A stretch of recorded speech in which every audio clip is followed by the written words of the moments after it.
guys, it's Vara, and today I wanted to talk to you guys about Commander 2018. Now, I'm not going to go over the full deck lists. I think enough people have done that, and I will link the deck lists below. But I am going to talk a little bit about the decks and what I think about what's in them more specifically.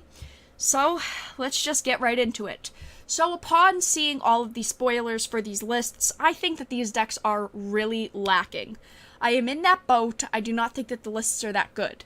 I think that the Planeswalkers as the commanders is very cool. I think that the only real deck that could be played out of box and tweaked a little bit to be able to maybe even be played in more of competitive or played against more customized decks is the Saheeli deck. I think Saheeli is the best commander. I think the others are very lacking. So I don't think that these decks overall are that good. Looking through the cards, they're not that amazing. Now, going into the reprints, I know a lot of people were really upset because there weren't a lot of good reprints. Now, this is investors, this is just people playing Commander, this is new players. This is a lot of people of a lot of different backgrounds in Magic. These really usually have pretty decent reprints in them. There's usually something that they reprint that's really sought after or really good. And there really isn't in these deck lists. There's not a lot of quality of life reprints. And I thought that that was really lacking. I was pretty upset by that because I feel like this is such a good opportunity. It's a more limited product. New players are buying it. Older Commander players are buying it. And investors will be buying this product to sit on. So I felt like this was a very good opportunity, and we did not see, like, any of the reprints. I mean, one of the most expensive cards in 2 out of the 4 decks are freaking Soul Ring. Soul Ring, a $6 card, and that's being generous. So I was really disappointed with that personally, and I know a lot of other people were as well. So I want to talk a little bit, though, about that, about the prices, and about the investments of these products, because they are good enough to invest in. So these are always going to have investment chances for being a semi-limited product. And with limited products, investors are going to buy them, players are going to buy them, and they're going to sell pretty quickly. I mean, last year sold pretty quickly, from what I noticed, because last year's were very good. So I do think that if you're an investor, of course, even if these deck lists are not that good, because we've seen Commander decks in the past that were not that amazing, and they still sold, people are still investing in them, and they're still $200, $150 plus on eBay. I mean, this is a given for anything that has limited, even close to it, slightly touching the corner of it, anywhere in its vicinity.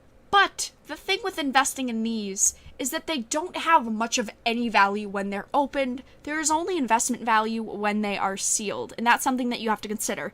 You can't go, well, I know these deck lists aren't that great, so I'm going to open it and play with it for a couple of weeks, and then I'll put them away, and then they'll have investment value. It doesn't work like that with commanders or pre-constructed decks at all.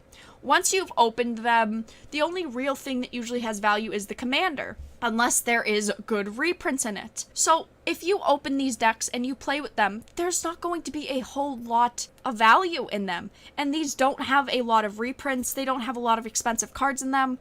They're not good enough to open if you're not actually going to play with them. That's what upset me a little bit, because I want to be able to open them and play with them, but have some kind of value in them. I don't want to open them and have a product that is worth less than I paid for at MSRP, especially when MSRP is higher. I mean, last year MSRP was higher as well, but those deck lists were very good and they were played. Of course, you invest in them and you sit on them, and of course they're going to be worth more. That's something to keep in mind for anyone that's saying, well, I'm going to invest in these, or I might play them and then maybe try to sell them.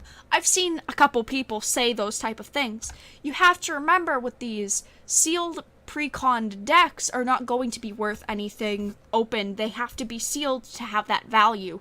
And it's unfortunate, but that's just the way that it works, because you can sell off the singles individually, and sometimes you can for a higher amount that it was initially worth, or you get screwed and you have to sell them for under what it was initially worth. So overall, I think that these deck lists are subpar. I think that they're okay. I think that, of course, if you're a newer player or you want to get into Commander, these are amazing. Trying to get someone into Magic, or you're trying to explore a format a little bit, I always think pre-constructed decks are amazing for that. I won't throw these under the bus for that. I just think for a more seasoned player, or someone that even has 1 or 2 Commander decks, these are not really going to be worth your time, unless you really can see yourself heavily modifying them and making them worthwhile, because you have to consider the commanders themselves will probably only be around $5 each. So you could just buy the commander, then build your own deck with all of these commons and uncommons, and then where the reprints are so cheap, you can buy the cheaper versions off eBay. You don't have to buy the full deck in total. But if you're a newer player, of course, I think that these are a great product to buy. I think that it's a pretty good idea for you to purchase these. So let me know in the comments down below what you guys think about these products, what you think about the deck lists this year, if these let you down, or if they were pretty good and you're planning on picking up a set. So I hope that you guys enjoyed, and I'll talk to you guys again really soon. Thank you so much for watching. Make sure to subscribe and turn on notifications if you enjoyed and want to watch more of my content. If you want to support me in what I do here on YouTube, ways such as my Patreon are linked in the descriptions of every video I make. I hope you guys enjoyed, and I'll talk to you guys again really soon.